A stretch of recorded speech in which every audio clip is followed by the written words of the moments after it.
Good morning and welcome back. This morning we're talking about domestic violence and how you can get out of an abusive relationship. Cassandra Green is a domestic violence survivor. She is here with us this morning to talk about her relationship. Cassandra, thank you for coming on the show and telling your story. We appreciate it. Take me back to when you had met your husband, and if you can, tell me about some of the warning signs. How did he treat you at the beginning? Well, when we first met, he is very charismatic, and I believe that many abusers are. They know exactly how to pull you in, what to say, what to do. They woo and coo and dine, and you know, it's just really beautiful in the beginning. He was very giving.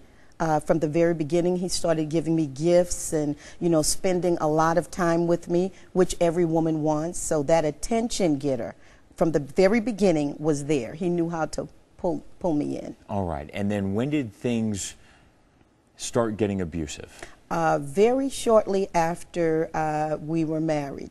He started getting very possessive, and just like someone stated earlier, from the beginning, I mean, right after the marriage, he started like, you know, where you going, you know, who you going with, why you staying so long, why do you talk to her so much, why do you spend so much time out, you know, and that was the beginning of the... In looking back, those are some of the warning signs. Those were definitely warning signs, and then he started getting very critical. You know, I don't like the way you do this. You shouldn't do that. You know, why do you wear that? You know, do you realize that you're flirting with men? Because I'm very friendly and outgoing. So it was a lot of small things that began to let me know that there was a problem. And how violent did it get with him? This is the stupid thing that I did. I one day sat down with him and said, listen, I feel like we have a problem. I think we should separate for a while. And what I did that night, I said, I'm going to go and stay with some friends for a few days and give you some time to yourself. The next day, I got up to get ready to go to work.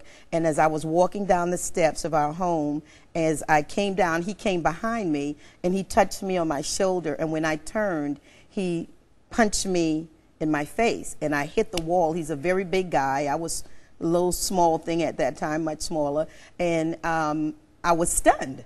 And so I tried to get up off of the floor almost, and I got this other punch in my eye. It just bust open my head, and blood just started flowing everywhere. And my daughter came out of her room because I screamed and asked him, what are you doing? You know, you're going to kill her.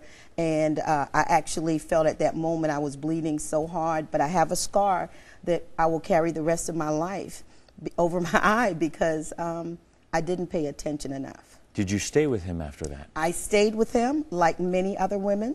I stayed with him because of security, because I wanted to keep the family together. I'm very family oriented, and this is where a lot of women end up losing their life. Yeah, we were talking about one of the tips from one of the programs here. It says, don't fool yourself into thinking you can go get couples therapy with an abuser. No, because we had therapy with our pastor, you know, and, you know, when we were there, hey, this is a big misunderstanding, you know, I love her, I'll never do anything to hurt her. So there is something very, very, very, very, very dangerous about an abuser. Wow, just an incredible story.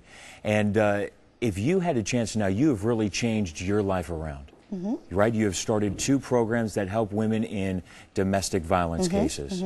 I have a program called Witness, Women in Transition Needing Edifying Stress-Free Surroundings.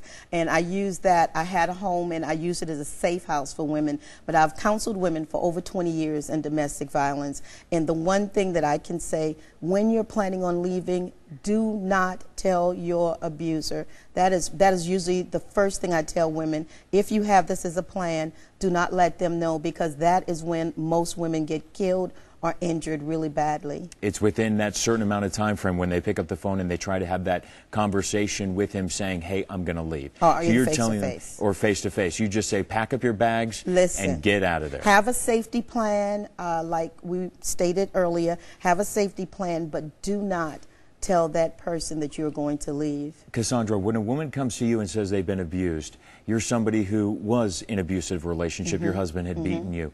How do you tell that woman they're going to be okay? Okay, because I'm okay. And I really have to affirm to women that you can make it. There are resources that will help you make it. There are organizations like mine. There are GCADV. There is DONE out of Athens. There are groups all over Georgia that are willing to help you. Whatever you need in order to be safe, we're willing to do that. And you are a living example. And how's your life today? My life is absolutely wonderful. I need a date, though, but other than that, my life is absolutely great. That is great. Yes. Cassandra, I really appreciate your time this morning and sharing your story, because there are women out there who may be watching, who may be in an abusive relationship, or they may know someone who's in an abusive relationship and doesn't really know how to approach their friends, saying, hey, there is help out there. Because a lot of times you feel that there is no help. There is no help. All right, Cassandra Green, I appreciate your story. Thank you very much. Stay with us. We're coming right back after the break.